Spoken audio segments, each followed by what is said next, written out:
দু একটা জাস্ট এই অনৈক্যের কথা যে বলা হচ্ছে এই জুলাই অগস্টের পরে, আমি তো কোনো অনৈক্য দেখতে পাচ্ছি না এখানে। আসলে প্রত্যেকটা রাজনৈতিক দলের নিজস্ব চিন্তা আছে, ভাবনা আছে। মানে এখানে তো আমরা বাকশাল করতে বসে নাই। শেখ হাসিনাকে বিদায় করে যদি আবার বাকশালের পথে চলি, তাহলে তো আরেকটা বড় সমস্যা, তাই না? এখানে তো প্রত্যেকটা রাজনৈতিক ভাবনা, চিন্তা, দর্শন থাকবেই। আমরা যদি আসল জায়গায় ঠিক থাকি, যে যার জন্য গত 15 বছর 20 বছর ধরে যুদ্ধ চলেছে, সেটা হচ্ছে বাংলাদেশের মানুষের মালিকানা ফিরিয়ে দেওয়া। মালিকানা ফিরিয়ে দেওয়ার পথ তো একটাই, সেটা হচ্ছে তার হাতে ব্যালট পেপারটা তার হাতে তুলে দেওয়া, এবং তার মাধ্যমে সে তার মত প্রকাশ করবে। রাজনৈতিক দলগুলোর দায়িত্ব হচ্ছে জনগণের কাছে যাওয়া এবং তার ম্যান্ডেট গ্রহণ করা, তার যে উদ্দেশ্য আদর্শ আছে সেটা জনগণের কাছে নিয়ে তার ম্যান্ডেট নিয়ে সংসদে আসা।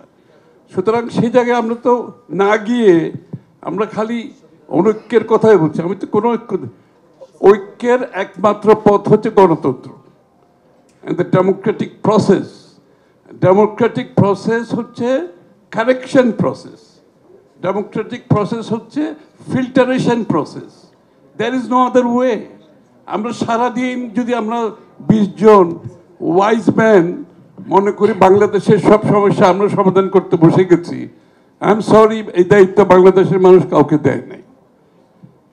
আপনাকে জনগণের কাছে আপনার ম্যান্ডেট নিয়ে আসেন, সংসদে আসেন, কথা বলেন, আলোচনা করেন, ডিবেট হোক, সংসদে পাশ হবে। এবং নিরাপত্তার বিষয়টা কিন্তু এই জন্য অত্যন্ত গুরুত্বপূর্ণ। প্রথমে একটি গণতান্ত্রিক দেশ গড়তে হবে, জনগণের মালিকানা নিশ্চিত করতে হবে, এবং গণতন্ত্রের দেশ হলে জনগণ যখন তার ম্যান্ডেট দেবে, সেইটাকে নিয়ে আপনি দেশের নিরাপত্তার বিষয়টা সংসদে আলোচনা করতে পারবেন। এই যে অনেক কিছু কথা বলেছে, এই বিষয়গুলো তো সংসদে আলোচনা হতে পারে এবং সংসদে আলোচনার মাধ্যমে সমাধান হতে পারে। কিন্তু আমরা ইলেকশনে যাব না, ইলেকশনে যাওয়ার আগে সব সমস্যার সমাধান করে তারপরে আমরা নির্বাচনে যাব। It's a day dreaming, it's a pipe dream. এটা হতে পারে না কোনোদিন।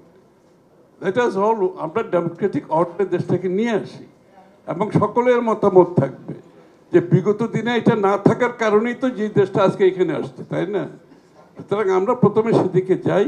জাতীয় নিরাপত্তাটাও সংসদে আলোচনা হতে হবে, এবং সংসদে আমরা যে বিভিন্ন মতামত দিয়েছি প্রত্যেক কিছু আসতে পারে তো এখানে, এবং অনেক কিছু তো আমরা ঐক্যমত হতে পারি, তো এখানে কোনো অসুবিধা নাই।